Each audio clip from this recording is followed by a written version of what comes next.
ነው። ምን አይነት ነገር ነው? ዊች ሚንስ አሁን እኮ በቃ ለምሳሌ የሆነ ህንድ ውስጥ ላም ምናምን የሚያመልክ አካል ካለ ያንን ላም የሚያመልኩት ፍጡር ነው የሚያመልኩት ብዬ እኔ ስናገር ከድር ለምሳሌ አዎ እፎይ ትክክል ነው፣ ላሟ ፍጡር ነች። ስለዚህ ህንዶቹ እዛ ጋር ያመለኩ ያሉት ላሟን ፍጡር እያመለኩ ነው ካለ ከድር ከኔ ጋር ከተስማማ ዋብዮቹ ተነስተው አላሁ አክበር አላሁ አክበር ህንዶቹ ትክክለኛ እምነት ላይ መኖራቸው የሚያሳይ ነው። ምክንያቱም ይኸው እፎይ ያለውን ሀባሹ ከድር ደገፈው እንደማለት እኮ ነው። በነገሩ ጭንቅላት የሌለው እያመለኩ ጭንቅላት እንዴት ሊኖራቸው ይችላል?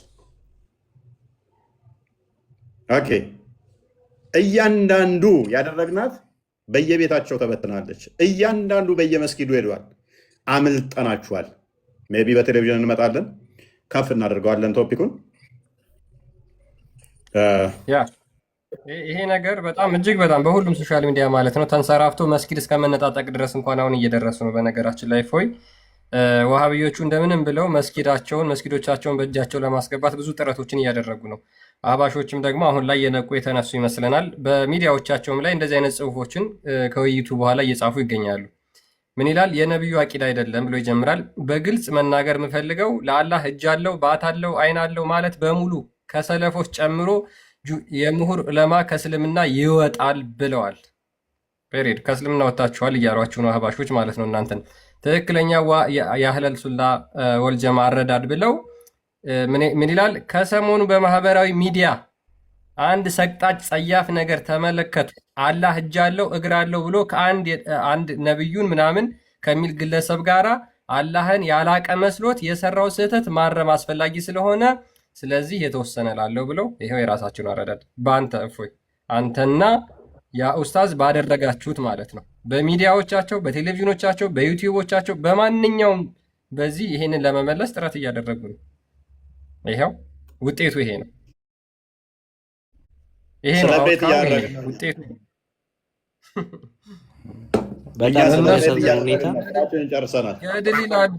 ገድል ይላሉ የአላህን ጭንቅላት ገድል ላይ የሚያገኙት ይመስል ማለት ነው። የአላህን ጭንቅላት ፍለጋ መሬት ላይ ምን እየተፈጠረ እንደሆነ እንግዲህ እኒህ እስቲ አሁን ይህን በስነስርዓት አይተናል። እዚህ ቲክቶክ ላይ የሚንጫጩትን አይተናል። በግሩፖቻቸው ውስጥ የሚንጫጩትን አይተናል። መሬት ላይ በየመስጊድ ውስጥ ምን እየተፈጠረ እንደሆነ እኔ እንመልከት እስቲ። ከራሳቸው ተመልከቱ። ይሄ የተፈጠረው እሑድ ነው። ተመልከቱ።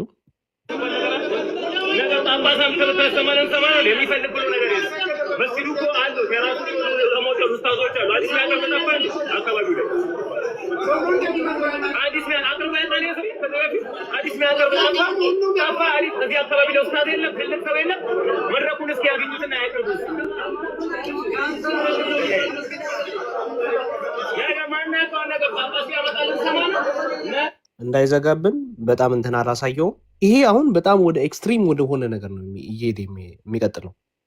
ክትክል ውስጥ ድብድብ ውስጥ ነው የገጠለው። ወደ ጠብ ስገባ የዛሬ ዓመት ነው አስታውስ። አንደኛውን አንስተው እኮ እንዲህ ነው የወረወሩት ከፎቅ ላይ። እንዴ በጣም የሚያስጠላ ነገር ነው። ከዚህ በኋላ እነዚህ አንስተው ወረወሩ። ሰላት ሊል ሄዶ ባይዞ መስጊድ ውስጥ እነ ኡስማን እኮ የተገዳደሉት እኮ አይ ቲንክ ኡስማንም መስጊድ ውስጥ የተገደለው አሊም እንደዛው ነው። አሊም እንደዛው መስጊድ ውስጥ ነው የተገደሉት፣ እዛው በሙስሊም ማለት ነው። ሰላት እያለ በሸቦላ ያው መርዝ በተነከረ ሸቦላው መርዝ ውስጥ ነክሮት ከዛ ጭንቅላቱ ላይ ሙስሊሙን ማለት ነው ሙስሊም ነው የሚለው እንትና ሃይማኖታቸውን አሁን በደንብ ጠልቀው ስለማያውቁት ዝም ብለው እንደ ከብት ሲነዱ ኖረው አሁን ውስጡ ሲነካ በቃ መፈረካከስ ጀመረ ማለት ነው። ግን አሁን አህባሾቹም ይቀጥፋሉ። ለምሳሌ የሐነፊ መዝሀብ መስራች የሆነው ኢማም አቡ ሐኒፋ አልኪታብ ፊቅ አልአክባር በሚለው መጽሐፉ ላይ አላህ እጅ፣ ፊት፣ ነፍስ አለው ብሎ እነዚህን ያምናል። እንደዚህ የማይል ሙዕተዚላ እነዚህ የጠመመው አንጃ ነው ብሎ ራሱ ኢማም አቡ ሐኒፋ እንግዲህ ታላቁ ሊቃቸው እጅግር እንዳለ ያምናል ራሱ አላህ ማለት ነው። ሊቃውንቶቹ ራሱ አያውቁትም አላህን። እንኳን አሁን ያሉት ተራው በዛ ዘመን ጥንቱ ዘመን ላይ የነበሩት የሃይማኖቱ ሊቃውንቶቹ ራሱ አላህን በግልጽ አያውቁትም። መሐመድ ፕራንክ ሳይላቸው ሞተ። በጣም በሚያሳዝን ሁኔታ አልነገራቸውም። አሁን እኮ ችግሩ ምንድነው? እሱ መሐመድ ምንም የተናገረው ነገር የለም በአላህ ጉዳይ ላይ። ቴዎሎጂካል ፓርቶቹን የሚያውቀው ነገር ስለሌለ እሱ በዝምታ አልፎታል። እሱ በዝምታ ማለፉ አሁን ላለው ጄኔሬሽን ግን የሚያዋጣ አይደለም። ምክንያቱም አልወለደም አልተወለደም ከምትል መፈክር ውጭ ሌላ የሚያውቀው ነገር የለም። መሐመድ ክርስቲያኖችን ለመቃወም አልወለደም አልተወለደም ብሎ አመጣ፣ በስጋ ክርስቶስ መምጣትን ለመቃወም። ከዛ በቃ ሌላ የሚያውቀው ቴዎሎጂ የለም፣ ምንም የሚያውቀው ነገር የለም። እስታክ አደረገበት እዛ ጋር። አሁን ጊዜው ተቀይሯል፣ ብዙ ጥያቄ ይጠየቃል። አሁን ችግር ሆነ። ስለዚህ በጊዜ ብዛት ውስጥ አብዴት ያደረጓቸው ነገሮች አሉ ሊቃውንቶቻቸው ማለት ነው። ግን እንደዛም ሆኖ ስቲል ሰርቫይቭ ማድረግ አልቻሉ። ቲክቶክ ላይ ያሉትና አንዳንድ መሬትም ያሉት የዋብያ ኡስታዞች ለማስመሰልና ለመዋሸት ይጥራሉ። ግን አያዋጣችሁ። ተረከዝ ማምለክ ጭንቅላት የሌለው አካል አምላካችን እስቲ የሆነ ኮንፊደንት ይኑራችሁና አምላካችን ተረከዝ ነው ጭንቅላት ግን ይኑራው አናቅም እያላችሁ እስቲ አስተምሩ። ፍራንክሊ ስፒኪንግ የኔም ፎቶ አድርጋችሁ በእኔ ስም የምነግዱትን ኑ ሳህል ሰው ቁጭ ብሎ ያዳምጣችሁ እፎይ ይመጣል እፎይ ምናምን እያላችሁ እንደምትጠሩት ሰው እንደምትሰበስቡት አምላካችን ጭንቅላት ይኑራ አይኑረው አናቅም ተረከዝና ባጥን ያለው እያላችሁ ብታስተምሩ ማንም ሙስሊም ቁጭ ብሎ አያዳምጣችሁም። እንኳን ክርስቲያን ሊያዳምጥ ምን አይነት ወረረ የሆነ ነገር ነው የምታስደምጡም ብሎ ጥሏቸው የሚወጣው። ለዚህ ነው ስለ አምላካቸው አልወለደም አልተወለደም ቢጤ አምሳያ የለውም ብለው ሮጦ መጽሐፍ ቅዱስ ውስጥ የሚገቡት። ለዚህ ነው ኦኬ እሺ ፎር ሴክ ኦፍ አርጉመንት እኛ የፓርት እንደዚህ በሚታይ ፓርቶች ፈጣሪ የተከፋፈለ ነው ብለን ባናምንም ፎር ሴክ ኦፍ አርጉመንት ግን እንስማማና እናንተ እንደምታመጡት አለው ብለን ብንስማማ የእናንተ እንደዛ ነው? እናንተ እንደዛ ነው ወይንስ አካለ ጎደሎ ነው? እናንተ ከራስ ፀጉር እስከ እግር ጠፍር እኔ አለው ብለን ብንስማማላችሁ እናንተ እንደዛ ነው? እናንተ እኮ አካል ጎደሎ እኮ ነው ስቲል እያመለካችሁ ያላችሁ። አካል ጎደሎ ነው። እንዴት አካል ጎደሎ? ተረከዝና ባት ሰው ለማምለክ ጭንቅላት ይኑሮ አይኑሮ አላቅም። ነቢያትና መልእክተኞች ግን ከ124 ሺህ ያላነሱ ተልከዋል።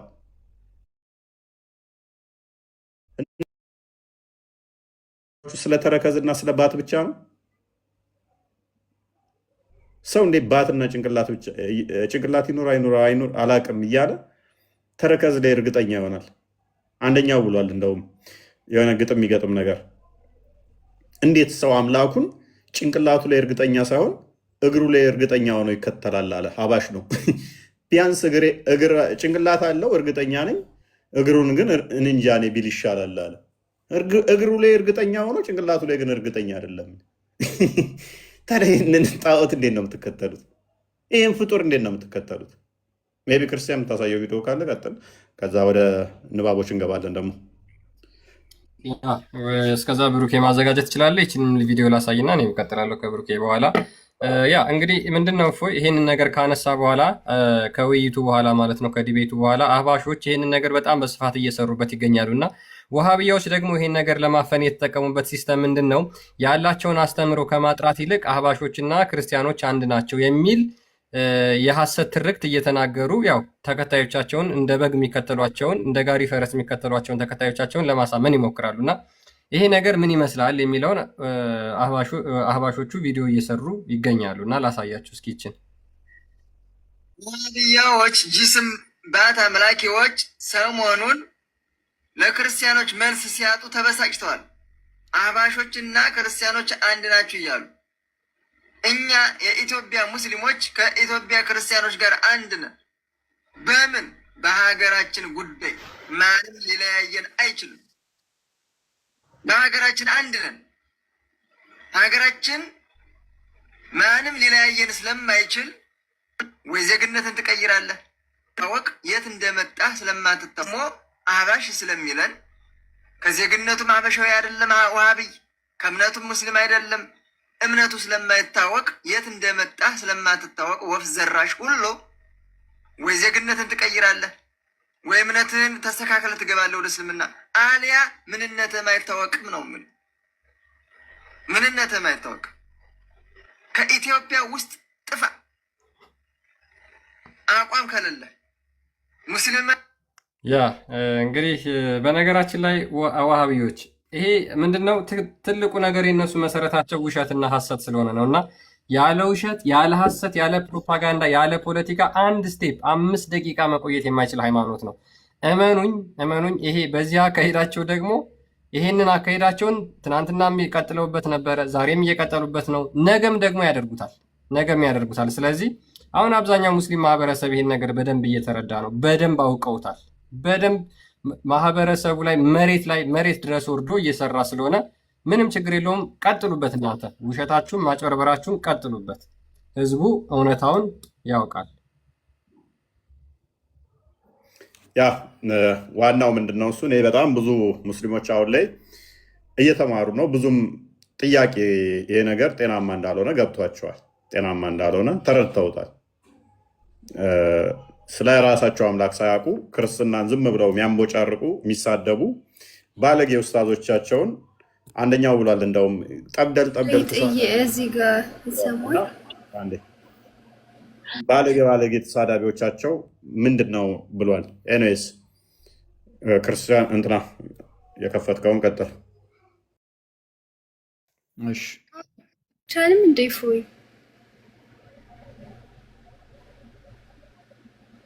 አይሰማም። ሰሚያለሽ ታወሪያለሽ። እሺ አንዴ ቆይ። ያ መጽሐፍም ለምትፈልጉ ደግሞ መጽሐፍ ደግሞ አለን እኛ ማስረጃዎች አሉን ስለ አምላካችን። ስለ ራሳችሁ መጀመሪያ ማለት ስለ ክርስትና ሃይማኖት እስኪ ንገረን። ቆይ ተረጋጊ። ታችን አምላክሽ እየሮጠ እኮ ነው። ይሄኔ ተረጋጊ። ቆይ ይሄኔ እየሮጠ ደክሞት እያለከለከ ነው። ይሄኔ ቆይ አንዴ ተረጋጊ። የሚው ታረጊ። መጽሐፍ ሲከፈት አትረብሹ። ኦኬ። ለምሳሌ በዚህ መጽሐፍ ላይ አልመጅሙ አልሙጊዝ መጽሐፍ ስለ ብርቅዬ ቁርአንና ሐዲስ ታላቅ ይላል አቡ ሙሳ አልመዲኒ። መጽሐፉ ላይ እንግዲህ ቅድም አላህ በቦታ የተገደበ መሆኑን አይተናል። እንደሚሮጥ ደግሞ ከራሳቸው ሊቃውንቶች አይተናል። ሩጫውም ዘይቤያዊ ሳይሆን ሊትራል እንደሆነ አይተናል ነው። ለምሳሌ ሩጫው ምን አይነት ነው ሲባል እዚህ ጋር ይናገራል። በእግር ሩጫና በፈጣን የእግር ጉዞ መካከል ያለ ነው ማለት ነው። ስለዚህ አላህ ሩጫው ራሱ ምንድነው? ሶምሶማ ነው ማለት ነው። ፈጣን ሩጫ ማትሉትም ፈጣን እግር ጉዞ ማትሉት በሁለቱ መካከል ያለ ነው የአላህ ሩጫ ማለት ነው። በስንት እግር ነው የሚሮጠው? ቆይ አንዴ ልጨርስ ከድሬ። በቦታ መገደቡን ካመናችሁ በቦታ መገደቡን አምናችሁ እንደሚሮጥ ደግሞ ካመናችሁ ሌላ ቦምብ ልስጣችሁ። እዚህ ጋር ምን አለ? ራሱ ይሄው የፈረደበት ሼህ ኢብን ዑተይሚን በዚሁ በመጅሙል አልፈትዋ ገጽ 174 ላይ ያስቀምጣል። 85ኛውን ጥያቄ ተጠይቋል። ምንድነው የተጠየቀው? ዱ ዊ አትሪቢዩት ታየርድነስ ቱ አላህ፣ ደካማነት ለአላህ ባህሪ ተብሎ ይሰጣል ወይ ብሎ የተጠየቀ ጥያቄ አለ። ትርጉሙን እዚህ ጋር ስላለ ለሁሉም ላንብበው። ሼኩ ተጠየቁ ይላል፣ እናንተ እስክትደክሙ ድረስ አላህ አይደክምም ከሚለው ስምምነት ከተደረገበት ሐዲስ አላህ በመድከም ባህሪ ይገለጻል ብለን እንረዳለን ወይ? ጥያቄ ምልክት ተጠየቀ ማለት ነው። በዚህ ሐዲስ መሰረት ለአላህ የድካም ባህሪ አለው ብለን መናገር እንችላለን ወይ ሲባል ሼኩ መለሰ። በንግግራቸው እንዲህ በማለት መለሱ። በአህለል ሱና ወልጀማዓ ዘንድ መሰረታዊው ህግ እኛ የላቀውንና የተከበረውን አላህ ራሱን በገለጠበት ነገር ሁሉ ፍጹም አምሳያ ሳናበጅ እንዴትነቱን ሳንወስን እንደምንገልጸው የታወቀ ነው አለ። ስለዚህ እንደፈረደበት የሰውዬ ሊያምን ነው ማለት ነው። አላህ ይደክመዋል ብሎ በቃ አላህ ገለጸ፣ አማራጭ የለውም። አቂዳው ያስገድደዋል ግዴታ። ከሮጠ በመሆኑ በኋላ የሚደክመው ግን ሳይሮጥ ነው የሚደክመው። አይ ከሮጠ በኋላ ነው እንጂ ምክንያቱም ሩጫ የአካል እንቅስቃሴ ስላለው የአካል እንቅስቃሴውንም ስላመነ ከዛ በኋላ የሚመጣ ድካም ይኖራል ማለት ነው። ኧረ ገና ከደከመው በኋላ ደግሞ እንደሚያደርግ አሳያችኋለሁ።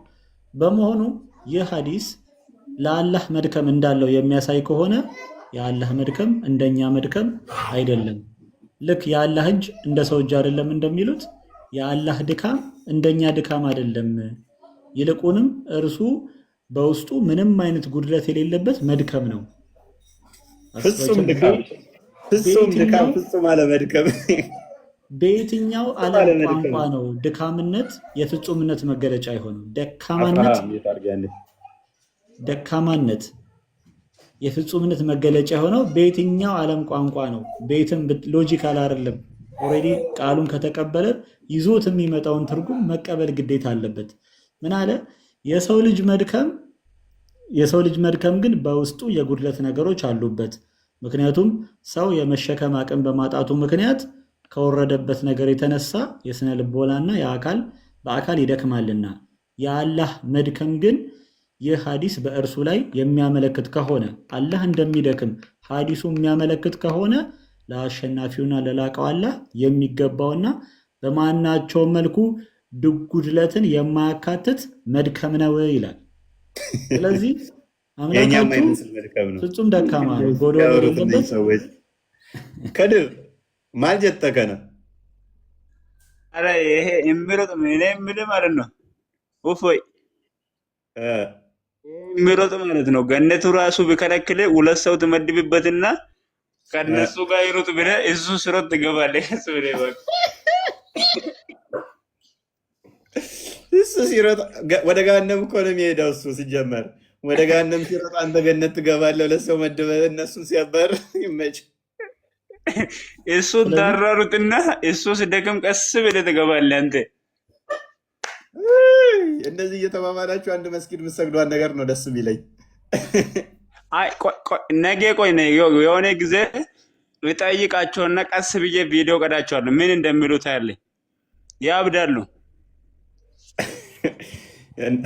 እሱ ሲያባረር የገነት ገባለሁ። አንድ ፎይ ማውራት ፈልጋለሁ። እውነት አንተ የምታስተምር ከሆነ ለምን ኢምራን ጋር መጥቶ ይማር። ተሰራ ነው ይማር። ጥያቄ ካለው እንመልስለታለን። ይምጣ። ጡጦውን ይጨርስ መጀመሪያ። ጥያቄ ካለው ይምጣ፣ እንመልስለታለን። ይማር ከስሮ ነው ወጥቶ ይጠይቅ።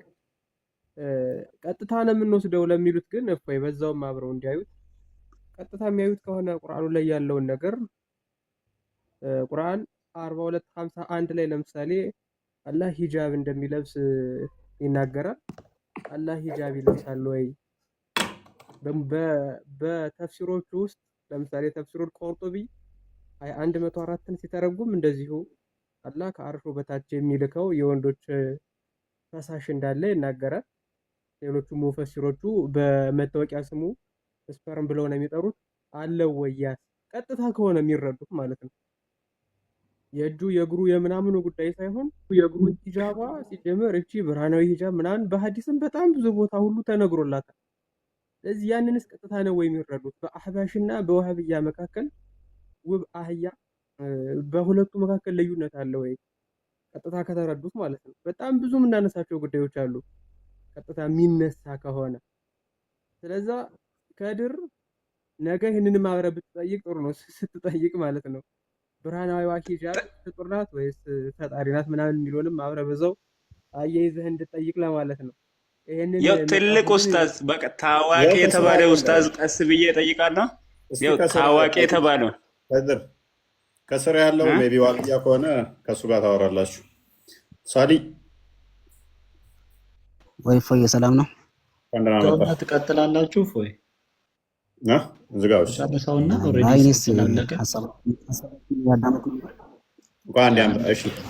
አንድ ደቂቃ መጠየቅ እችላለሁ? ቆይ ትቀጥላለህ። አንዴ የጨርሰው አንብቦ ስለ አላህ ትጠየቃለህ እንጂ ትመልሳለህ።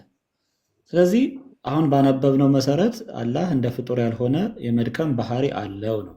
ይሄ ድካሙ ደግሞ ፍጹምነት ነው የሚል ኢሎጂካል እንትን ክሌም አስቀምጧል። ይሄ ሐሰት ነው። ስለዚህ ሲሊ ጥያቄዎች ማንሳት እንችላለን። ለምሳሌ ሙስሊሞች እንደሚያነሱት አላህ ሲደክመው ማን ነበር ዓለምን የሚያስተዳድረው ማለት ይቻላል። ደካማ ነው ኦልሬዲ አምላካችሁ። ድካም ብቻ ደግሞ አይደለም መሰላቸትም እንዳለበት ይናገራል። ስለዚህ አላህ ምን ያደርጋል ሲደክም የሚለውን እዚሁ መጽሐፍ ላይ አልሙስተድራቅ አለ ሳሂሃይን እንዲሁም የአቡ ያዕላ የቃዲ አቡ ያዕላ መጽሐፍ ላይም ማየት ይቻላል። ምን እንደሚያደርግ ተመልከቱት። ቃታዳህ ነው እንደሚለው ቃታዳህም እንዲህ አለ። በመስጊድ ውስጥ ተቀምጠው እንዲሁም ላሳያችሁ። ይሄ ከላይ ያለው ኢስናዱ ነው። ይሄ በጥቁር የምታዩት ሰነዱ ነው። የሰዎቹ የዘጋቢዎቹ ሰንሰለት ነው። እኔ በመስጊድ ውስጥ ተቀምጬ ሳለሁ ቃታዳ ኢብኑ ኑዕማን መጣና እያወጋ ተቀመጠ። ሰዎችም ወደ እርሱ ተሰበሰቡ። ቃታዳም አንተ የሁነይን ልጅ ሆይ አቡ ሰዒድ እንደታመመ ተነግሮናልና ወደ እርሱ ይዘኸኝ ሂድ አለ። ይዞንም ሄደ። ከዛስ አቡ ሰዒድ ዘንድም እስክንገባ ድረስ ተጓዝን። እርሱንም ቀኝ እግሩን በግራ እግሩ ላይ አንስቶ በጀርባው ጋደም ብሎ ተኝቶ አገኘው ማለት ነው። አቡ ሰዒድ የተባለ ሰው በጀርባው ተኝቶ ቀኝ እግሩን በግራ እግሩ ላይ ጋደም አድርጎ ተኝቶ አገኘው። ሰላምታ አቀረብንለትና ተቀመጠን። ከዚያም ቃታዳ እጁን ወደ አቡ ሰዒድ እግር ዘረጋና እጅግ የበረታ ቁንጥጫ እጁን አንስቶ እጅግ የበረታ ቁንጥጫ ቆነጠጠው። አቡ ሰዒድም ሱብሃናላህ የወንድሜ ልጅ ሆይ አሳመምከኝ እኮ አለ። ከዛ ቃታዳ ምን አለ? ቃታዳ ማለት ያው ተአቢድ ነው። ቃታዳ ምን አለ? እኔም የፈለግኩት እሱን ነው። የአላህ መልእክተኛ እንዲህ ብለዋልና አላህ ፍጥረቱን በፈጸመ ጊዜ በጀርባው ጋደም አለ፣ ተኛ ማለት ነው። ማን ነው ይሄ? አላህ ፍጥረትን በጨረሰ ጊዜ በጀርባው ጋደም አለ። ሱብሃናላህ።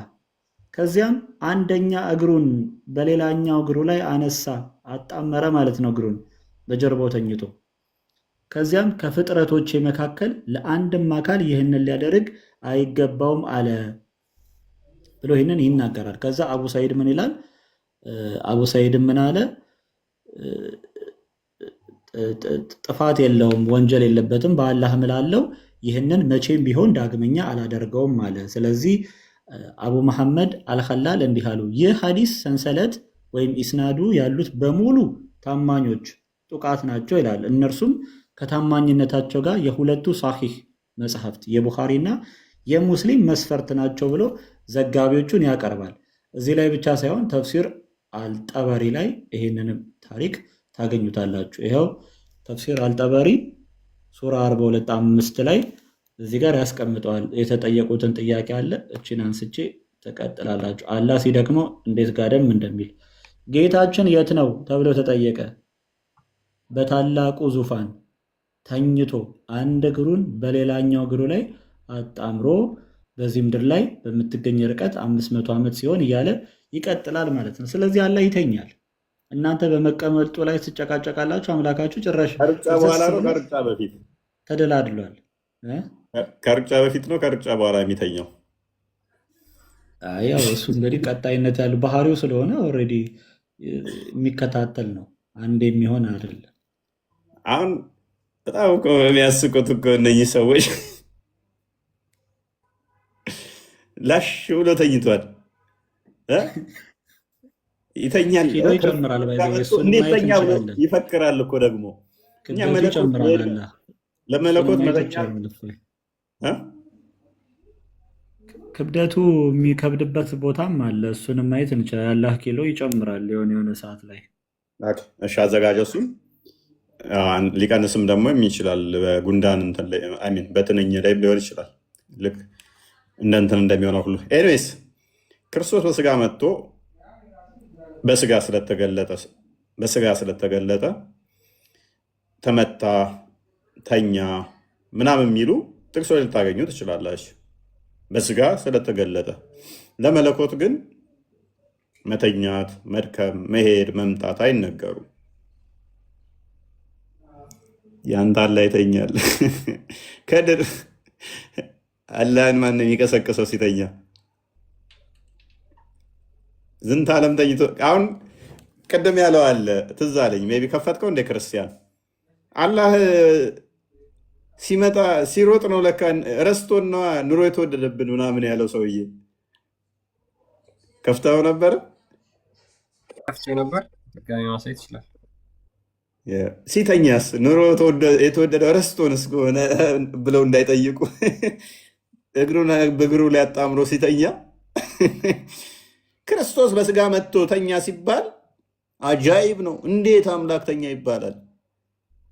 በስጋ ስለተገለጠ። መለኮት ግን አይተኛም። ለመለኮት መተኛት አይነገርም። መለኮት የሚተኛ አይደለም። መለኮት እዚህ እዛ ተብሎ የሚነገርለት አይደለም። አምላካችሁ አርሹ ላይ ላሽ ብሎ ተኝቷል እና ይሞታል። እንዴት ታዲያ ብቻውን አስባ ይደብረዋል እኮ ምንም በሌለበት ከአርሽ በላይ ብቻውን ከመጽሐፉ ጋር ዳሪው ላይ ይጽፍና ከዛ ይሮጥ ይሮጥና ስፖርት ሰርቶ ለሽ ኢቭን መጃህ ላይ ያለ ሐዲስ ትዝ አለኝ። ወደ ሰማይ ባደረገው ጉዞ እንትና መሐመድ ማለት ነው ሚዕራጅ ወደ አላህ እንደ መቅረብህን በምንድን ነው ያወቀው ብለው ይጠይቁታልና ጋላቢው ማነው ኳርቻው ከጋላቢው የተነሳ እንደሚንቆጫቆጨው የአላህ መቀመጫም እንደዚሁ ከአላህ የተነሳ ይንቆጫቆጫል እና ሰው ወደ አላህ መቅረቡን የሚያውቀው አርሹ በሚያወጣው ድምፅ ነው ይላል። ሷሂህ የሆነ ሐዲስ ነው በነገራችን ላይ እና እንደ አይነት ነገሮችማ ከተነሱ በጣም ብዙ የሚያስቁ ነገሮች አሉ። አላህ የሚቀመጥባት ኩርሲዋ በጣም ትንቆጫቆጫለች፣ ድምፅ ታወጣለች። ወደ ሰማይ ለመድረሱ ራሱ አንዱ ማስረጃ የሚሆነው እሱ ነው እና የኮርቻ ድምፅ እንደ ኮርቻ ሲጢጥ የሚል ድምፅ ያሰማ ነበረ። ውሽ ክብደት አለው ማለት ነው። ያ ፕሬዠር አሳርፎበት መሸከም ከብዶት ያ ሲጢጥ ይላል። ኢብኑ ተይሚያ እኮ ደግሞ እኮ ይላል እኮ ይከብዳቸውና እኮ ተሸክመው እኮ ከዛ በኋላ ሱብሃና ምንድነው የሆነ ሱብሃና አለ እንደዚህ ምናምን ሲሉ ከዛ ኃይል ይሰጣቸውና ብድግ ያደርጉታል አርሹ ላይ ተሸክመው። ከዛ እዛው ላይ ምን ይላል? አላህ ግን ከፈለገ ጉንዳን እቺ ምንድን ነበረች? ሞስኪቶ ትንኝ፣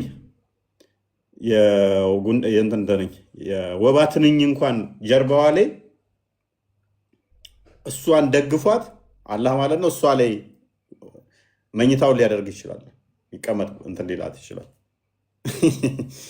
እና እሷም ልትሸከመው ትችላለች። አርሹ ታዲያ ትልቅ ነው። እሱን መሸከም ልክፈትላችሁ እና እፎይ ግን ይቅርታ ይቅርታ።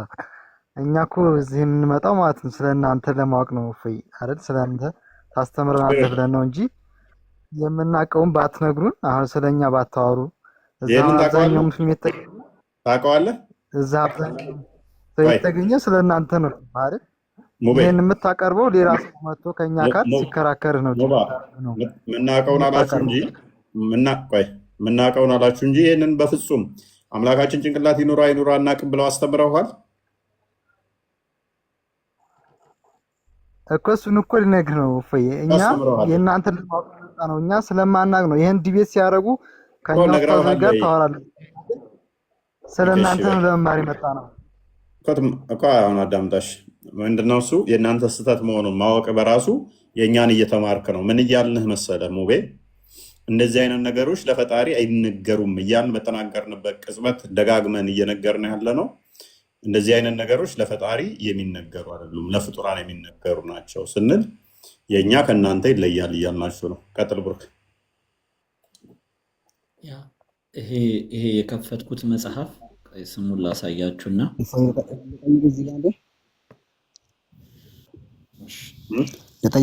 ለጠይቅህ እዚህ ጋር ለፈጣሪ አይነገርም ባልክበት ሀሳብ ላይ ማለት ነው። ይሰማል? አዎ ትሰማለህ። አሁን እግር ወይ እጅ የሚለው ለፈጣሪ አይነገርም እያላችሁ ነው አይደል? አሁን እየተባለ ነው አሁን በዚህ አይደል? እሺ ለፈጣሪ እንትንስ አሁን እውቀት ለምሳሌ እውቀት አለው ብለን ማናገር እንችላለን አይደል? ነው ፈጣሪ እውቀት አለው ስትል ምንድን ነው እሱ? አሁን ፈጣሪ ሁሉ ነገር ያውቃል፣ ያያል፣ ይሰማል እንላለን አይደል? ለማየት ግን ኮንተንጀንት ነው ብለህ ታምናለህ ፈጣሪ? አይ ብቻ እንዲህን እየጠየቁ ነው። አሁን እውቀት አለው ብለን እናምናለን አይደል? እውቀትም ስትል ያያልም ስትል ኮንተንጀንት ነው ብለህ ታምናለህ? ፈጣሪን ኮንተንጀንት ነው ብለህ ታምናለህ? ልጠይቅና ወደዛው እንሄዳለን። አሁን እውቀት አለው እያልን አይደል? አሁን እሱ እሺ የሰው ልጅም እውቀት ይኖረዋል። አሁን ታዲያ እውቀት የሰው ልጅም አለው ፈጣሪም እውቀት አለው። አልተመሳሰለብንም? መልካም። ያንተ እውቀት ኮንተንጀንት ነው አይደለም? ኦኬ እሺ። ያንተ እውቀት የተገለጠልን ነው የምታውቀው አይደለ? የምታየውስ የሚታይ ነገር ነው የምታየው አይደለ? ኦኬ። ፈጣሪ እንደዛ ነው ጥገኛ ነው ብለህ ነው የምታምነው? አይ እንደዛ አይደለም። እሱ ምንም ነገር አይጋርደውም፣ ሁሉም ነገር ያያል፣ ያለ ገደብም ያውቃል ብለን እንላለን። ያ አንደኛ አንተ የነገሮች ጥገኛ ነህ፣ ለማየትም ለማወቅም የነገሮች ጥገኛ ነህ። ፈጣሪ ግን የነገሮች ጥገኛ አይደለም። አንድ ሁለተኛ አንተ ለማየትም ለማወቅም ፓርቶች ያስፈልጓል። ለማየት አይን ያስፈልጋል፣ ለመስማት ጆሮ ያስፈልጋል አይደለ? እውቀትም ደግሞ ሪዝን አውት ለማድረግ እውቀት ያስፈልጋል። የሆነ የራሱን የሆነ እድገቶች አሉብህ አይደለ? አልኩ እኮ አሁን እዚህ ላይ እሱ እውቀት አለው። ፈጣሪ ግን እንደዛ አይደለም። አንዴ ፈጣሪ ግን እንደዛ አይደለም። ትንቢተ ኢሳይያስ ምዕራፍ 65 አንዴ አዳምጠኝ። ትንቢተ ኢሳይያስ ምዕራፍ 65 አንድ አዳምጠኛ። ሐሳቤን መጀመሪያ ተረዳይ ብዬ ነው እሱን እንላለን እኮ ልታገናኘው የሞከርከው ላጥራለህ። እሺ እንደገና እሺ በትክክል ጠይቅህና ማለት ነው። እውቀት የሚለው የሰው ልጅም አለው አምላክም አለው እውቀት። አሁን የሰው ልጅም እጅ አለው አምላክም እጅ አለው ብንል የአምላክን እጅና የሰውን እጅ ለምን እናመሳስለዋለን? የሰውን እውቀትና የአምላክን እውቀት እንዳለመሳሰል ነው ሁሉ ማለት ነው። ኦኬ እሺ፣ አንድ አዳምጥ።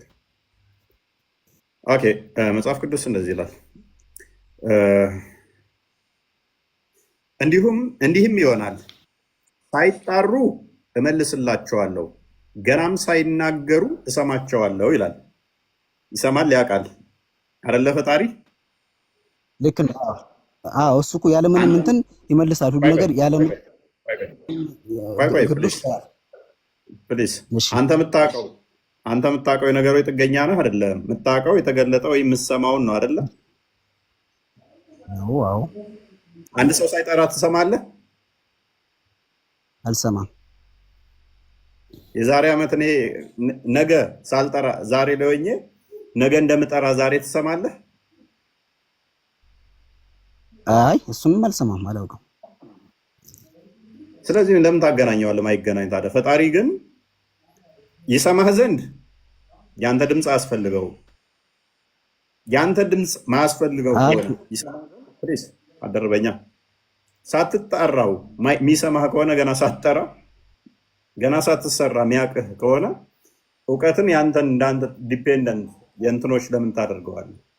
እኔም አውቃለሁ እሱም ያውቃል የሚል እውቀት የሚለው በራሱ ሊሚቴሽን ስላለው ማለት ነው፣ ገደብ ስላለው እውቀት የሚለው ራሱ አወቀ አንድ ነገር ከተባለ ፕሮሰስ ስለሆነ አወቀ የሚለው ራሱ ፕሮሰስ ስለሆነ ለፈጣሪ ግን የሆነ እንደዚህ እውቀትን እንደ ፕሮሰስ አድርጋ ማምጣትም ስለሌለበት የሆነ ጥገኛ ስላልሆነ የሆነ አካል ላይ የሆነ እንትን ላይ ይሄ እንደዚህ ሆነ የቀይ ነው የጥቁር ነው የትክክል ነው የስህተት ነው የሚሉ በእንደዚህ አይነት ውስጥ ነው አንተ አወቅኩ የምትለው እያገናዘብክ ከዚህ ይሄንኛው ይሻላል ይሄንኛው ከዚህኛው ይሻላል እያልክ ፕሮሰስ ነው እውቀት በራሱ ማለት ነው።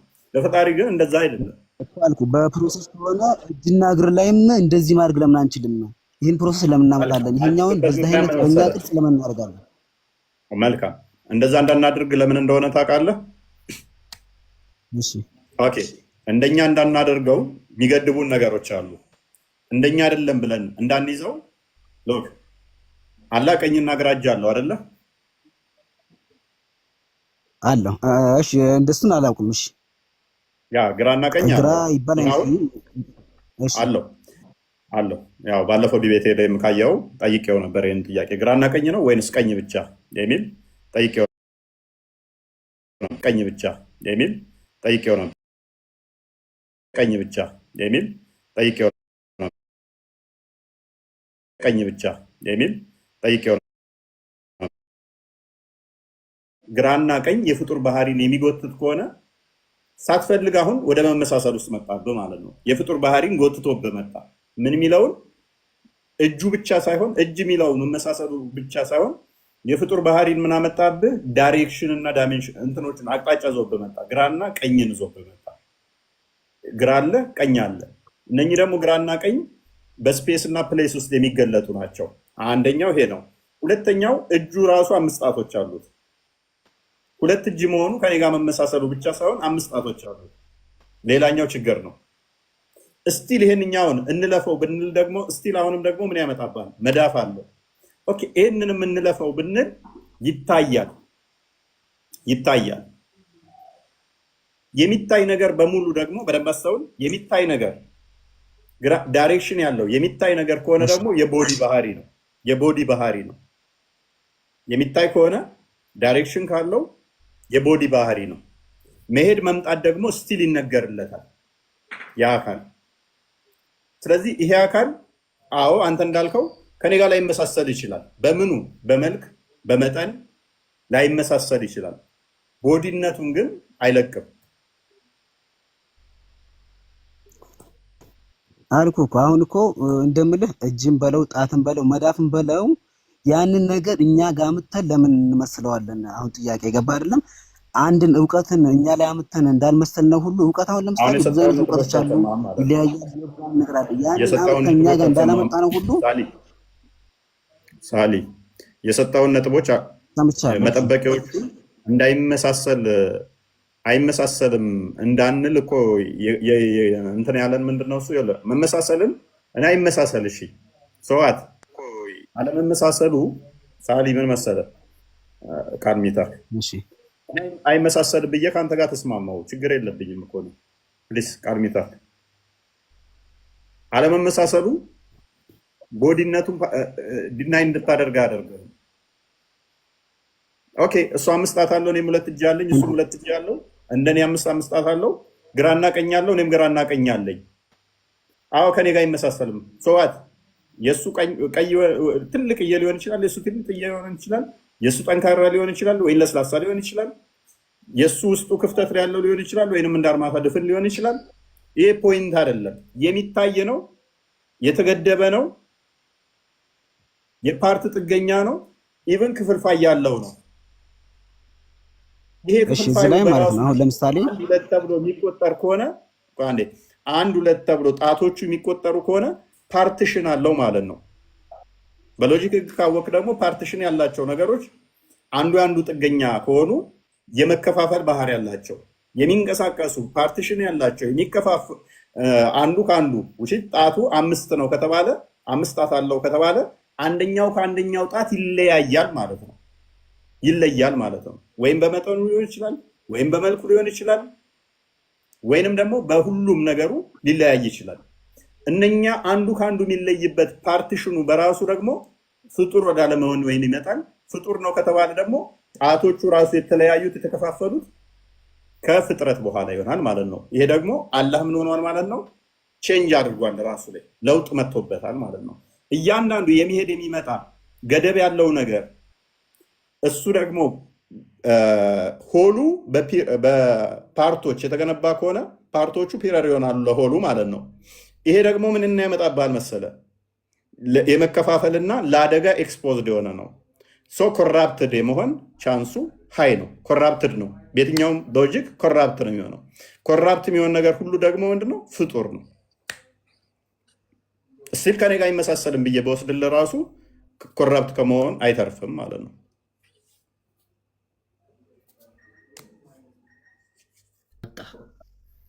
ግን በእውቀት ራሱ ብናየው አሁን ዛሬ እፎይ ያወራኸውን አላህ ነገ ነው የሚሰማው። ምን ያህል ያውቃሉ ይህንን ራሱ ሙስሊሞች? ያ ወደ ቅርቢቷ መጥቶ ከዛ በኋላ በማግስቱ ሌሊት ነው የሚሄድለት። ነገ ይሰማል። ከዛ የእፎይ መጥፎ ንግግሮች ሲያበሳጩት ክብደቱ ይጨምራል። ክብደቱ ሲጨምር ማናቸው ቀድመው የሚያውቁት? ኩርሲውን የሚሸከሙት ናቸው። ከዛ ሰላዋት በቃ ጸሎት ምናምን ያደርጋሉ። አላህ ይረጋጋል ማለት ነው። ወደ ራሱ ወደ ነበረበት ስቴት ይመለሳል። ይኸው ኢብኑ ተይሚያ ነው ያለው፣ ከኢብን መስዑድ የመጣ ሐዲስ። በእናንተ ዘንድ 24 ሰዓት በአላህ ዘንድ ስንት ነው? እንደ 12 ሰዓት ነው አለ። ሐዲስም አለ እኮ በማግስቱ ሌሊት ጸሎቱ እንደሚወጣ ጋይድ አንብበው። ቀደም ያላችሁት ኮርቻው የሚንቀጠቀጥበት ነው። በአላህ ኮርስ እንትኑ ላይ አርሹ ላይ ሲቀመጥ እንዲህ 4 ጣት የምታክል ክፍት ቦታ እንዳለችው ይናገራል። 4 ጣት ክፍት ቦታ አለው። አርሹ ይበልጧል ማለት ነው አላህን። የአላህ ተሸካሚ የአርሹ ጥገኛ ነው ራሱ አላህ። ቆይ ላንብብላችሁ። ይኸው ዑስማን ኢብን ሰዒድ ደግሞ ዘገበ እንዲህም አለ፣ ዑበይደላህ ኢብን ረጃ ነገረን፣ እስራኤል ከአቢ ይስሐቅ እርሱም ከአብደላህ ኢብን ኸሊፋ እንደነገረው አንዲት ሴት ወደ ነቢዩ መጣችና ወደ ጀነት እንዲያስገባኝ ወደ አላህ ዱዓ አድርግልኝ አለችው።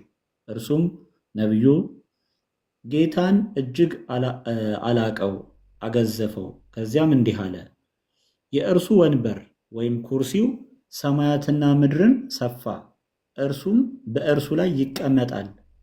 ከእርሱም ከወንበሩ የ4 ጣቶች ያክል ስፋት ብቻ እንጂ አይተርፍም። መሐመድ የሚቀመጥባት ማለት ነው በቂያማ የ4 ጣቶች ስፋት እንጂ አይተርፍም። 4 ጣቶቹንም ዘረጋ አለ። መሐመድ 4 ጣቶቹን ዘርግቶ አሳያት ነው። እንዲሁም ከባድ ሰው በሚቀመጥበት ጊዜ አዲስ ኮርቻ እንደሚያሰማው አይነት ድምፅ ጩኸት ከእርሱ ከወንበሩ አለው ለወንበሩ አለው ይላል። ይንቃቃል የአላህ አርሽ ሲጢጢጢጢ ይላል። ሌላኛው አስቸጋሪው ምንድነው? ማንኛው እንትና ሲሞትም ደግሞ ሲጥ ብሎ ነበር። ግን ቆይ ስለዚህ አላህ ተነስቶ ነው ሙሐመድን የሚያስቀምጠው ወንበሩ ላይ ታዲያ? አይ ጎን ለጎን እኮ ነው የሚቀመጡት። አሁን ልዩነት የሙሐመድ ጌጥ ወንበር 4 ጣት ማስቀመጫ ላይ እንዴት ነው የሚበቃው? በአላህ ጣት ተለክቶ ይሆናል። 4 ጣት ላይ እንዴት ነው እሱ? በአላህ ጣት ተለክቶ ይሆናል። አንተ ግዙፍ ነው ግርንግድ ነው ግን አለ በአላህ ጣት ተለክቶ ይሆናል። እሱ ግን ፍጡር ነው ወገኖቼ፣ ይሄ ፍጡር ነው። ምንም ከማን ተወለደ? ፍጡር ነው።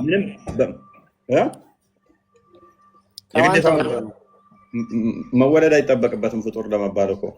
መሐመድ ወለደ እኮ የተወለደውን እየተመለካቸው አልነበር እንዴ? ከማን ተወለደ? ፍጡር ሆኖ መሐመድ ወለደ። መሐመድ እስቲ ማስረጃ እስቲ መሐመድ እሺ፣ አላህ ነው ያለው። የትም ይሁን የተወለደ ማስረጃ ስጠኝ። ኦኬ አላህ አልተወለደም ብለህ ነው? አይ የተወለደውን ስጠኝ። ከማን ተወለደ ነው? እናንተ የተወለደውን የተገረዘውን እየተመለካችሁ ነው። አላህ ነቢ ሳይገረዝ እስከነሸነፈቱ ሊሆን ይችላል ይባላል። ግን በደንብ አስብ፣ በደንብ ስማ። እስቲ መረጃውን ስጠን። እሺ ጎበዝ። አላህን የነገረህ ማን ነው? ስላላ ያስተማረህ ማን ነው? እሱ ማንም ይሁን ማንም የተወለደውን ነው ያልኩት። ከማን ተወለደ ነው? መሐመድ ነው የነገረህ። ኢየሱስ ክርስቶስ ከማርያም ተወለደ አይደል? አዳም መሐመድ የጭንቅላቱን ፈጠራ ውጤት ወልዶ አምጦ የወለዳትን ከጭንቅላቱ ለእናንተ ነገራችሁ። ውሽዝ የመሐመድ ውጤት ነው። አላህ መሐመድ ነው የወለደው። አላህ የሚባል አምላክ አለ። እግር ያለው ባት ያለው ጋነም እግሩን የሚከት ጭንቅላት ይኖር አይኖረው ብላችሁ እንድትከተሉ ይሄን ወልዶ የሰጣችሁ አላህ ማን ነው? መሐመድ ነው። አላህ ተንፍሶ አያውቅም። አንድ ቀንም ተንፍሶ አያውቅም። ማውራ ከጀመር ቆይቷል እኮ አንተ ልጅ አይደለም እኮ ሲማ እንዳይደብር ችግር የለም። እሺ መሐመድ አይደለ አላህ ነው የነገራችሁ? መሐመድ እኮ ነው የነገራችሁ። ስለዚህ መሐመድ አይደለም ከሱም በፊት ብዙ መልእክተኞች አሉ። መሐመድ ብቻ አይደለም። ስለ እስልምና ብቻ አይደለም። ስለ እስልምና ብቻ አይደለም። ስለ እስልምና ብቻ አይደለም። ስለ እስልምና ሰው ነገርኩህ እኮ ሰው ይታዝባል። ብዙ ሰው እያያ ነው ያወራውን ነገር ማረጃ ጠየቁኝ መልስ። አላህ ከማን ተወለደ ነው? አረብኛ ማንበብ ትችላለህ? ቆይ እፎይ አይደለም አቶ ፉአድ አላነብ እሱን አንብባለሁ አላልኩም። እሱን አንብባለሁ አላልኩም። ያው ማስረጃ ልሰጥህ እኮ ነው። ምን የምን ማረጃ ነው? ምን እምል ነው? አምላክ ከፈለገ ከኮረላይኖች ጋር ለአንተ ከተዘጋጁት ሴቶች ጋር ግንኙነት አድርጎ መውለድ እንደሚችል አላህ አዎ አላህ እሱ ከማን ተወለዳ ነው የሚልህ እኮ አላህን ማን ወለዳ ነው? ኦኬ አያቱን ኢየሱስ ላሳየህ ክርስቶስን አያቱን አሳየው። በቃ አያቱን ላሳየህ አያቱን እናሳየው። ቆረሙ ተታረጉኛ በቃ አያቱን እናሳየህ። ጎበዝ፣ እንደውም የተሻለው እሱ ነው። አክበር አላሁ አክበር። አይፎይ እውቀት ይገርማል። ግን ጂኒዎች ስላለ አያት የመሰከሩትን ላሳየህ። አያት ማለት በአረብኛ አያት ምን ይባላል?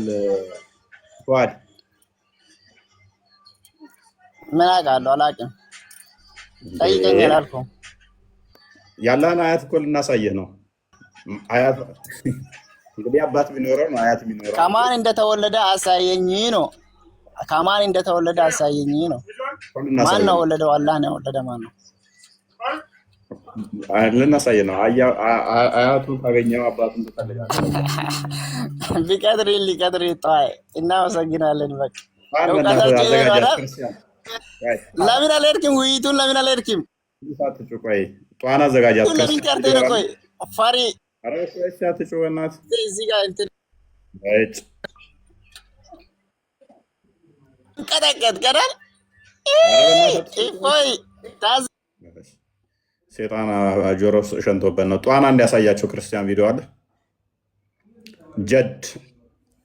ጀዱ ቀበሪም እንዳለ ታውቃለህ? እፎይ ይህንን ክፍል ሲፈታው የማህይም ጂኒ ንግግር ነው አለ። የደንቆሮ ጂኒ ንግግር ነው ይሄ አለ። ታዲያ ጂኒው ገና ከድንቁርናው ሳያላቀቅ ነው እንደ ስለ አላህ ሊመሰክር ቁርአን ላይ መጣው። ገና አላህን ሳያቅ ነው መጥቶ ሚስትም ልጅም አልያዘ የሚለው ጂኒው ገና ድንቁርና ላይ። እንዴት ነው ደንቆሮች ለአላህ የሚመሰክሩት ቁርአን ላይ መጥተው? ያውም ጂኒዎች ማለት ነው። ያሳዝናል። አያቱን ሊያሳዩን ነው። ጧና አብዝተዋታል። ጧና አሳያቸው ክርስቲያን። ጧና ታያቸው። እስከዛ ቅድም እፎይ እየተናገርከው በደንብ መነገር አለበት ብዬ የማስበው ቪዲዮ ቅድሚያ። ኧረ ተው ቆይ ሚዩት አድርግ ቅድሚያ።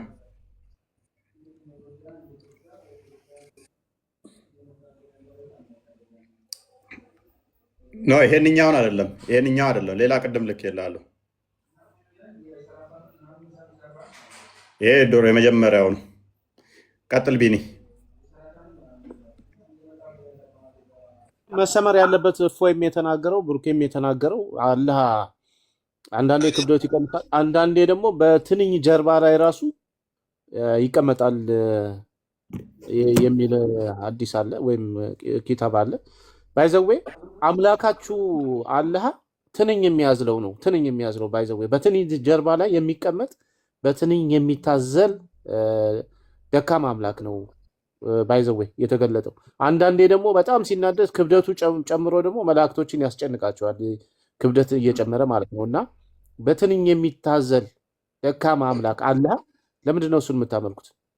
ትንኝ አስቡት እንግዲህ ትንኝ ጀርባ ላይ ወይም ደግሞ ሞስኪቶ የወባ ትንኝ ማለት ነው እዛ ጀርባ ላይ ይታዘላል ይላል እስላማዊ ማስረጃ ማለት ነው። ኦኬ እሺ ማስረጃውን ለምን አታሳየንም? ከፈትልሻል፣ ችግር የለም ይከፈታል። ስለዚህ በትንኝ ጀርባ ላይ የሚታዘል አምላክ ለምን ታመልካላችሁ? ሲናደድ ክብደቱ አሁን ብሩክ ይከፍትልሻል፣ ችግር የለም። ሲናደድ ክብደቱ የሚጨምር አምላክ ክብደት የሚጨምር የሚቀንስ ሰው ፍጡር ነው ማለት ነው። ዘላለማዊ ነው ክብደቱ። አንድያም አምሳያም አንቺ ነሽ እንደዛ የምትይው፣ አንቺ ነሽ እንደዛ የምትይው። ኡስታዝ ምንድነው ስኮላሮችሽ ምሁሮችሽ ግን ትንኝ ጀርባ ላይ ይታዘላል ክብደቱ ይጨምራል እያሉ ነው። ክርስቲያን ቪዲዮን አሳይና ብሩክ ያሳይሻል። አሁን ክብደቱ እንዴት እንደሚጨምር አላህ ሲናደድ ያሳይሻል፣ በራስሽ ስኮላሮች ማለት ነው። እና ትንኝ ጀርባ ላይ የሚታዘል አምላክ አታምልኩ። ደካማ ትንኝ አስቧት እንግዲህ የኔን ጣት እንኳን መሸከም አችልም። አምላካችሁ ግን ትንኝ ጀርባ ላይ ራሱ ይታዘላል ማለት ነው። እንዲህ አይነት ደካማ አምላክ አታምልኩ። ቀጥል ክርስቲያን። ቢኒ ግን ባነሳው ላይ ጥያቄ አለኝ። ትንኝ ጀርባ ላይ የሚታዘል በጣም ትንሽዬ ነገር ነው። ድምፁ ደግሞ ድንጋይ ላይ እንደሚጎተት ሰንሰለት ነው ይላል እኮ ቡሃሪ ሐዲስ ላይ አለ። ቡሃሪ 7481 ላይ አላህ መላኢካዎችን ድምፅ ሲያዛቸው የሚያወጣው ድምፁ በጣም እንትን ከመሆኑ የተነሳ ድንጋይ ላይ የሚጎተት ሰንሰለት እንዴት ነው ኮኮኮ ነው የሚለው እንጂ አላውቅም። እና እንደዛ ነው ድምፅ የሚያወጣው ይላል።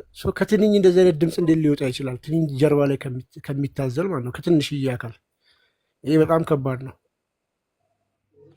የት ነው የምታመጡት? የሌለ ታሪክ ለምንድን ነው ይከፈታል? አፍራን ይከፈታል። ቀጥል። ቋን እናሳያቸው አንዴ፣ ዘና እንበል እስቲ። የሌለ ታሪክ ለምንድን ይሄ ሰሞኑ በየሚዲያው ጠዋት ሆናል። ይሄ ሰሞኑ በየሚዲያው ማለት ነው የሚልህ ማለት ነው። በል ያለ أعوذ بالله من الشيطان الرجيم بل أعوذ بالله من الشيطان الرجيم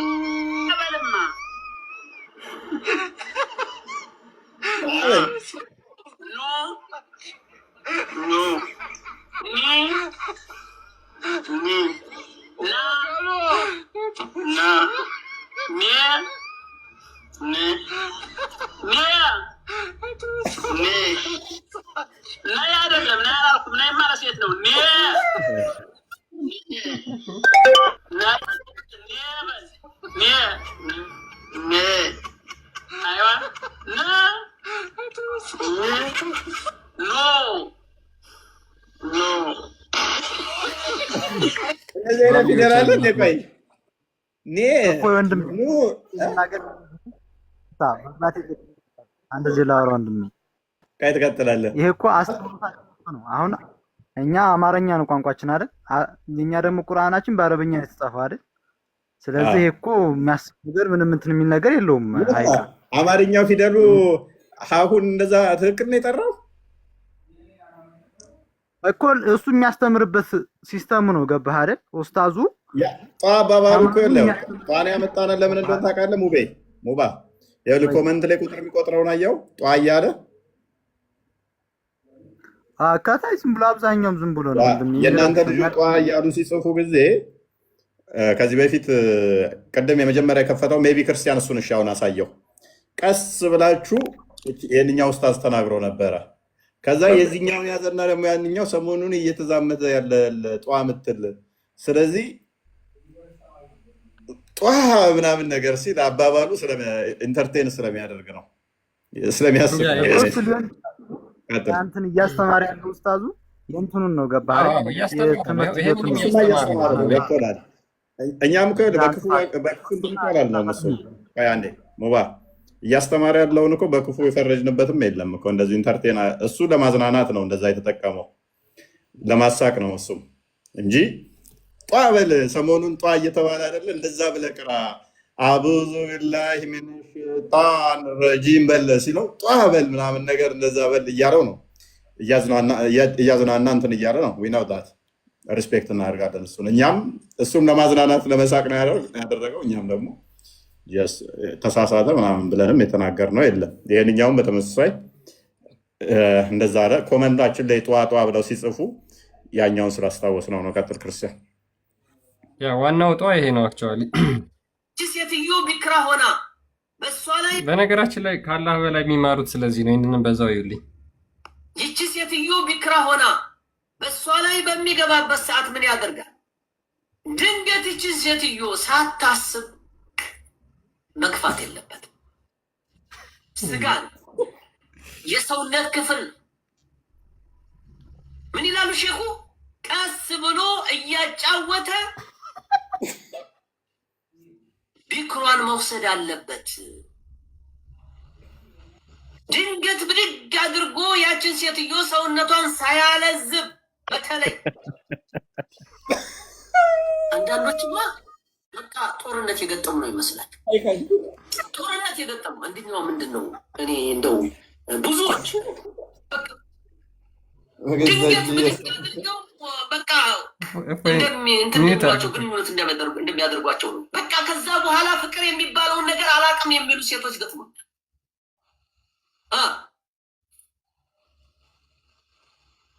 ከዛ በኋላ ግንኙነት ካደረገና ብልቱ ወደ ብልቷ ከደረሰ በኋላ ቢክራ ከሆነች ቶሎ ማውጣት የለበትም። ሰው ላይ አረጋግቶ ይዞ እሷን ህመሟን እንዲተዋት ማረጋጋት መቻል አለ። ወላሂ ይሄ ጉዳይ በጣም በጣም ብዙ ሴቶች በድንግልነታቸው በልጃገረድነታቸው እንዲህ አይነት ሙፋጃአ ግንኙነት ተደርገው ወንድ የሚባል አስጠልቷቸው ትዳር የሚባል አስጠልቷቸው የአልጋን ጣዕም አናቅም የሚሉ ሴቶች ብዙ ሴቶች ገጥመውኛል። ብዙ ሴቶች ነግረውኛል። ይሄንን ተጠንቀቁ። ቢክራ የምታገባ ወንድ ቢክራ ሚስትን ስታገባ ቀስ ብለክ አለሳልሰክ በቃ ያንን የስጋ ክፍል ቀስ ብለህ መቁረጥ መቻል አለብህ። ልክ በምላጭ እንደምትቆረጠው ቀስ አድርገህ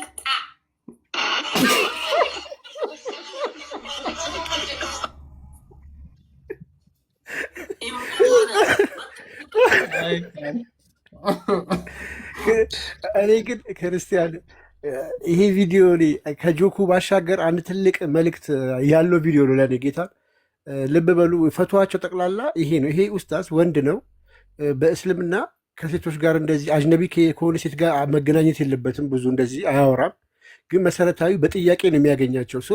ብዙ ሴቶች ለእሱ የሚነግሩት ምንድን ነው? እንደዚህ አይነት ስሞታ ነው፣ እንደዚህ አይነት ብሶት ነው፣ ችግራቸውን ነው። ፈትዋዎቹ ላይ ባሌ እንደዚህ ያደረገኝ፣ እንደዚህ ስሜት የለኝም፣ ዲቴይል ነው ገብቶ የሚያወሩት። ይሄ ራሱ ይሄ ቪዲዮ አንድ ምስክር ነው። ፕላስ ስለ አምላካቸው ግን ጭንቅላት ይኑረው አይኑረው የሚያውቁት ታሪክ የለም። ኡስታዞቹ የሚጠየቁት እነሱ የሚያስተምሩት ታሪክ የለም። ኡስታዞቹ የሚጠየቁት ስለ እንደዚህ አይነት ነገር ነው፣ ስለ ማህበራዊ ህይወት። ይሄ የስነ ተዋልዶ ጤና ምናምን ማህበር ነው እንጂ ሃይማኖት ሊሆን አይችልም። ይሄ ፈትዋ ገብታችሁ እዩ። እንዳለ የሚጠየቀው ስለ መለኮታዊ ስለ አምላካቸው አንዲት ጥያቄ የለም። አንድ የሚጠይቅ የለም፣ የሚያውቅም የለም። አላህ አንድ ነው፣ አይወልድም አይወልድም፣ ጌም ኦቨር አለቀ። ከዛ ስዋል ይተነትነዋል። እንደዚህ እንግዲህ የስነ ተዋልዶ ትምህርት ነው እንጂ እና ከቀልዱ ባሻገር ይሄም ነገርን በደንብ መታየት አለበት ብዬ ስላስብኩ ነው። ያ መማማራቸው ጤናማ ሆኖ ሳለ እንትናም እንዳለው ቃል እንዳለው ስለ አምላካቸው ሲሆን ግን ሁሉም ቤዳ ኬፍ ነው፣ አልተገለጠም፣ አናቅም ነው። ይሄ በጣም አስቸጋሪ ነው። ስለ አምላክ ሳታቅ ኢንዲቴል ስለ ወሲብ ብቻ ከሆነ የምታውቀው ምንድን ነው ህይወት የሚሆነ ካደ? ይሄ በጣም አስቸጋሪ ነው። ይሮጣል፣ እንዴት እንደሚሮጥ አናቅም። ይተጣጠፋል የሚላል እኮ ኢብኑ ተይሚያ ይተጣጠፋል፣ እንደዚህ ሽሪንክ ያደርጋል። አሁን እባብ እንደዚህ ይዘረጋል ወይም ዘንዶ እንትን ይላል፣ ከዛ ደግሞ ሽሪንክ ያደርጋል ይለናል ሼኹል እስላም የሚሉት። የሙስሊሞች ሼክ የሚባለው ታላቁ ሼካቸው እንደዛ የሚለው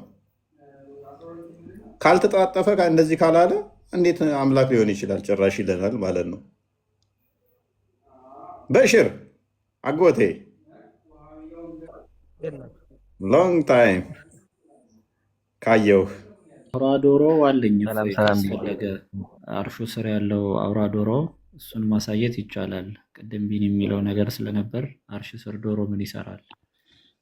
እችኛት ቅድሚያ ንያትና ቅድም አፍራ ስለጠየቀች ወባ ትልኝ ላይ ይሆናል ምለው ክርስቲያን ስለከፈተው ቀጥላ አጎቴ መለሳለሁ።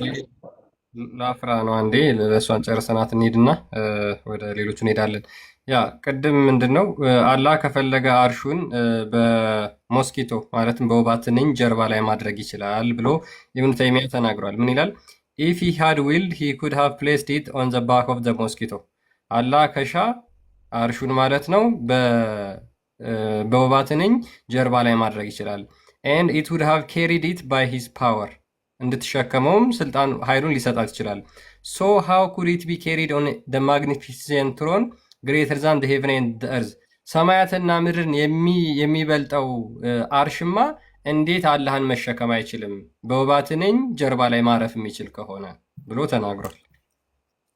አምላክን በምን እንዳይለኩት አየው? ግን በመጠን ነው የለኩት፣ በግዝፈት ትልቅ ግዙፍ የሆነው አርሽ አላህን መሸከም ትንኟ አላህን መሸከም ከተቻለች የወባ ትንኝ ጀርባ ላይ አላህ ማረፍ ከቻለ እንድትሸከመው ስልጣን ከሰጣትና ከተሸከመችው እንዴት ትልቁ አርሻ ይሸከመው ካለ ሜቢ እስኪ ክፍሉን ከፍ በልና አንብበው እስኪ ክርስቲያን አይ ቲንክ እሱ ክፍል ላይ ይመስለኛል ከብዷቸው ነገር ከዛ በኋላ ኃይል እንዲያገኙ ምን ሱብሃንአላህ ነው ምናምን እንዲሉ ይላቸዋል አይደለ? until they thought that there is no power. Yeah, ትንሽ ከፍ በልና አንብበው እስኪ we have been told that when they carried the throne with the mighty power. ያ አንብበው እሱን ያ ከላይ ጀምሮ አንብበው we have been told that እንደዚህ ተብሎ ተነግሮናል አለ when they carry the throne ማለትም አርሹን የሚሸከሙት ተሸካሚዎች ሲሸከሙ አርሹን with the almighty above it አላህ ከላይ ሆኖ in his glory and majesty በክብሩ ምናምን they were too weak to bear it እሱን ለመሸከም እጅግ በጣም ደካማ ሆኑ ደከሙ and submitted kneeled until they were taught ከክብደቱ የተነሳ በጉልበታቸው ወደቁ በጉልበታቸው ሆኑ there is no power nor strength except with God ከዛ በኋላ እንደዚህ ብለው ተናገሩ ከአላህ ውጪ ማንም ኃይል ያለው የለም then by God's power and will they were able to carry it ከዛ በኋላ አላህ እንዲሸከሙ አደረጋቸው ኃይል ሰጣቸው ይላል አላህን ለመሸከም ከብዷቸው ምን ያህል ግዙፍ መሆኑን አስበው እንግዲህ አላህን ተሸከመው የሆነ በቃ ቦዲ ነው የምንላችሁ እኮ ለዚህ ነው የምታመልኩት ነገር ግዙፍ የሆነ ዝም ብሎ ግዑዝ ነገር ነው ተሸክመውት ምርግ ሲሉ አልቻሉም በጉልበታቸው ተንበረከኩ አቅም አጥተው በኋላ ኃይል ሰጣቸውና እንዲሸከሙት አበረታቸው ከዛ ተሸከሙት ብድግ አድርገው ተነሱ እናንተ ሰዎች አቀልሉ ኧረ ተው አቀልሉ ምን ሆናችሁ ነው ኢብኑ ተይሚያ ብቻ ሳይሆን ክርስቲያንዬ ኢማም አዳርሚ የተባሉ በ280 ሂጅሪ የነበሩ ኢማም ራሳቸው እሳቸውም ኢብኑ ተይሚያ እሳቸውን ነው ኮት የሚያደርገው ከነ አጣበሪም የቀደሙት እሳቸው ናቸው እንግዲህ አሻሪ ለሚባሉ ሙታዘሊ ለሚባሉት ለነሱ በሰጡት መልስ ላይ አላህ አርሽ ላይ የለም ለሚባለው መልስ ሲሰጡ ነው ይሄን ያስቀመጡት ባይዘዌ አላህ ከአርሽ በላይ ሳይሆን እንዴት አላህ አርሹ ላይ የለም ትላላችሁ ነው ብለው ነው የመለሱት ባይዘዌ እና አላህ በአርሹ ላይ የለም ብለው የሚከራከሩ የነበሩ ወይም ደግሞ ልክ አሁን ላይ እንዳሉት ሱፊና አባሾች በቦታ እንትና አይገደብም ለሚሉ ማለት ነው ወይም በአቅጣጫ ለሚሉት መልስ ሲሰጡ አላህ ቢሻ ኖሮ በትኒን ጀርባ ላይ ይቀመጥ ነበር ብለው ነው እሳቸው ያስቀመጡት በትኒን ጀርባ ላይ ይቀመጥ ነበር አደርሚ ነው ይሄ ራሱ ኢብኑ ተይሚያ ኮት ያደረገው አደርሚን ነው በጣም ጥሩ እና እሱ በኃይሉና በጌትነቱ ኃይል ሰጥቷት እሷ ላይ ይቀመጥ ነበር እና እንዴት ታዲያ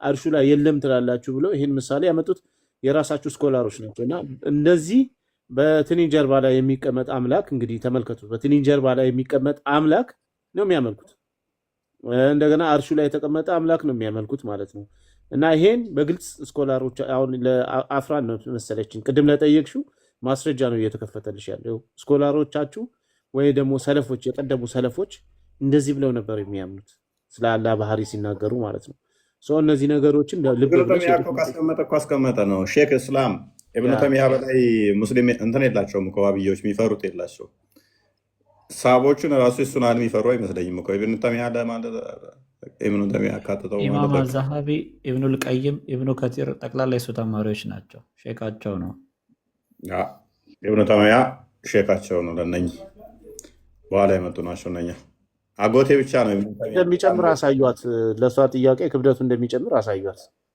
ያ ክሪክ ኦፍ ሳድል የምትለዋን አሳያ አንተም በላት አዘጋጃት ጠባሪ የሚለው አይደል አይ ቲንክ አሪፍ ነው ግን ሐዲስም እኮ ዶይፍ እና ሶሂህ አለው አይደል ወንድሜ እፎይ ሐዲስም እኮ በእኛ ዶይፍ እና ትክክል የሆነና ትክክል ያልሆነ ሐዲስ አለው የተዘገበው ሁሉ እኮ ትክክለኛ ነው ማለት አይደለም በቃ እነኝን ምንድነው እሱ የምታደርጉት ሼኹል እስላም ካላለ ነው ምንም ሪፊት አታደርጓቸውም እኮ አጎቴ የጠፍተ ነው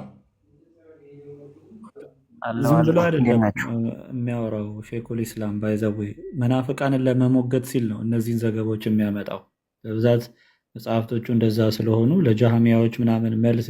ታዲያ በዳይፍ ሀዲስ ሃይማኖት ዲፌንድ ይደረጋል እንደ አስብ እንጂ ሃይማኖቱን ለመከላከል አምጥቶ ሀዲስ የሚጠቅስ ከሆነ ኦልሬዲ የታመነ ሀዲስ ያመነበትን ነው ማለት ነው። ሪፍቴሽን ኦፍ ጃሚያ ነው አጎቴን አስተምሮ ለመቃወም ነው ይሆናል። አለበለዚያ ኢብኑ ተይሚያ ቀርቶ ኢብኑ ተቂያ ይሆናል። አጎቴን ለመጠለዝ ነው እንደዚህ አይነት አስተምሮ የሚያመጣው። ምክንያቱም ዋብያዎቹ ይህንን እንትን ስለሚደግፉ አርሹ ላይ ያለ ከአርሽ በላይ ነው ምናምን እንደዚህ ብለው ስለሚያምኑ፣ ሀባሾቹ ደግሞ ያንኛውን ስለማይቀበሉት ስለዚህ ተሸከመ ምናምን የሚለውን አባሾቹ ስለማይቀበሉ እነሱን ሪፊት ለማድረግ ነው እነ እንትን የሚሉት። የጃሚያ ምላሾች ነው እንዳለ መጽሐፍቶቹ የጃሚያኖች ምላሽ እና እንደዛ ነው። አጎቴ ምንድን ነበር ያልከኝ? እንዴት ናችሁ? ተጠፋፋን አይደል? እንዴት ነው አለን? የት ሄደህ ነው? ሶሻል ሚዲያ አቅሜ ነበር ትንሽ ጊዜ ልረፍ ብዬ በጣም ተጽዕኖ አድርጎብኝ ነበርና ራሴ ልፈትሽ ምናምን ብዬ ርቄ ነበር። ገና ዛሬ ነው የከፈትኩ። ምን አይነት ተጽዕኖ መጣብህ?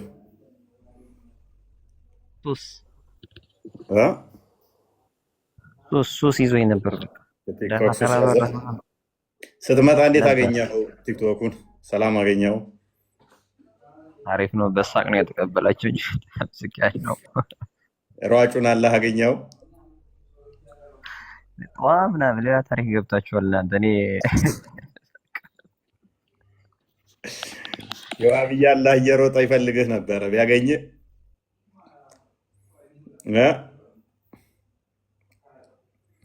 ዋብያ ሆነሃል የሚል አሚት አለ። እውነት ነው? ምን አባቱ ያመጣል? አላህ ነው። ምን አባቱ ያመጣል? የዋብያን አላህ ነው እንደዛ ያልከው? ዋብዮቹ ራሳቸው እንጂ ምን አላህ አላቸው አላቸው እንዴ? የላቸውም እኮ። ኧረ ተው፣ እዚህ ጋር ያሉት እንዳለ ዋብያ ናቸው። አምላካቸውን ምንም አያመጣም ብለህ ይኸውልህ እንዳይልኩብህ የሚሮጠውን አለ። እንዴት አየኸው ግን የሚሮጠውን አለ?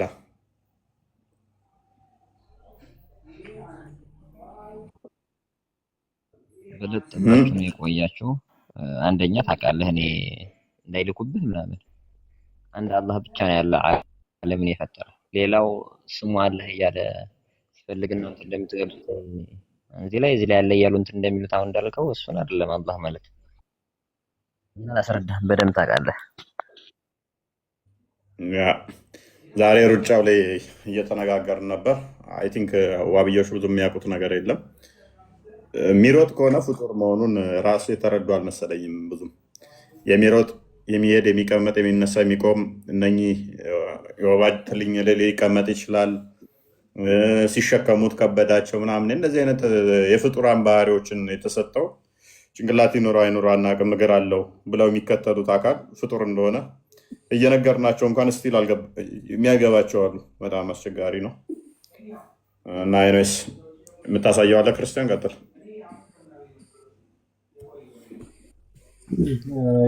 የቅድሙን ላሳያትና ቢኒ ያለውን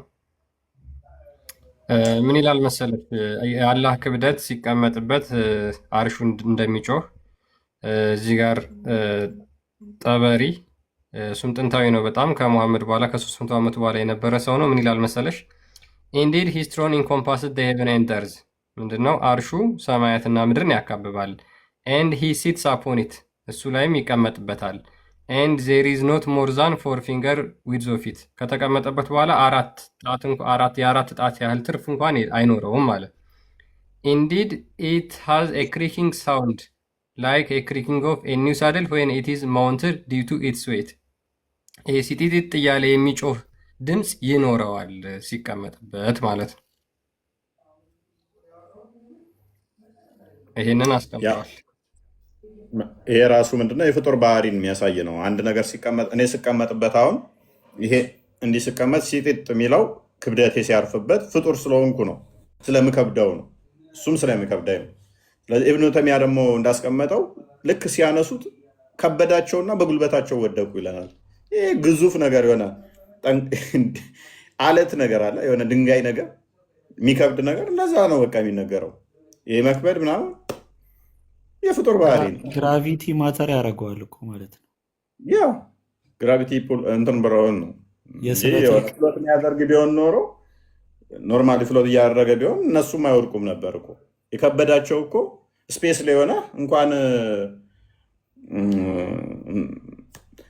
እንትን ምድርን ብትሸከማት ራሱ ምንም እንትን አይልህም እኮ ፕሬዠር አያሳርፍብህም እንትን ስለሌለ ግራቪቲ ስለሌለ። ስለዚህ እዛ ራሱ አላህ ላይ ግራቪቲ ይሰራበታል ማለት ነው። ግራቪቲ ስበዋል ማለት ደግሞ ፍጡር ነው ማለት ነው። እና ስፔስ ላይ ብትሄዱ ምንድን ነው እንዲህ ተሳፋ አይደለም የምንቀረው፣ ትንሳፈፋለህ። ምንም አንተ ላይ የሚያሳርፍብህ ፕሬዠር እንትን የለም ግራቪቲ ስለሌለ። እዚህ ግን የሆነ ነገርም ብወረውር ይወድቃል። ለምን? ግራቪቲ ስለሚሰባው ወደ ምድር። ታዲያ አላህ ወደ እነሱ ላይ መጥቶ እላቸው ላይ ፕሬዠር ማሳረፍ እና እነሱ የሚከብዳቸው ከሆነ እሱ መሸከም ስበት ኃይል አለ ማለት ነው። እሱ ላይ ግራቪቲ ይዛለ፣ እነሱ ላይ ኤግዛክት የሚሆን ፕሬዠር አለ ማለት ነው። ቀጥል ክርስቲያን። ያ በመጨረሻ 2 ቪዲዮዎችን ላሳያችሁና እኔ ጨርሳለሁ። ምንድነው እንግዲህ ያው ከሰሞኑ እየተፈጠሩ ያሉ ነገሮችን በደንብ ያስተዋላችሁ ይመስለናል። ዞሮ ዞሮ በተለይ በሁለቱ በአህባሽና በውሃቢያ መካከል ያለው ልዩነት በደንብ በስፋት የታወቀበት መሬት ላይ ወርዶ የታየበት ሁኔታ ነው የተፈጠረው። በዚህ ምክንያት በነገራችን ላይ ውሃቢያዎች ይህንን ነገር ለመደበቅ የቲክቶኮቹ በውሸት በሐሰት የፎይን ፎቶ በመለጠፍ ፎሎው ስብሰባ ሳንቲም ለቀማ ነው የያዙት እና ብር መዋጮ ምናምን የሚያገኙት እንኳን የፎይን ፎቶ እየተጠቀሙ ሲለጥፉ ብቻ ነው። ያንን በደንብ እየተመለከትን ያለ ይመስለኛል። መሬት ላይ ያሉት ደግሞ ውሃቢያ ኡስታዞች አፋቸው በጣም ባለጌ ተሳዳቢዎች መሆናቸውን እስኪ ይህን ቪዲዮ ላሳያችሁ። ትላልቅ የተባሉ የአህባሽ ሼኮችን አሁን እንደምታዩት ሼክ ዑመር ኮምቦልቻ ይባላል።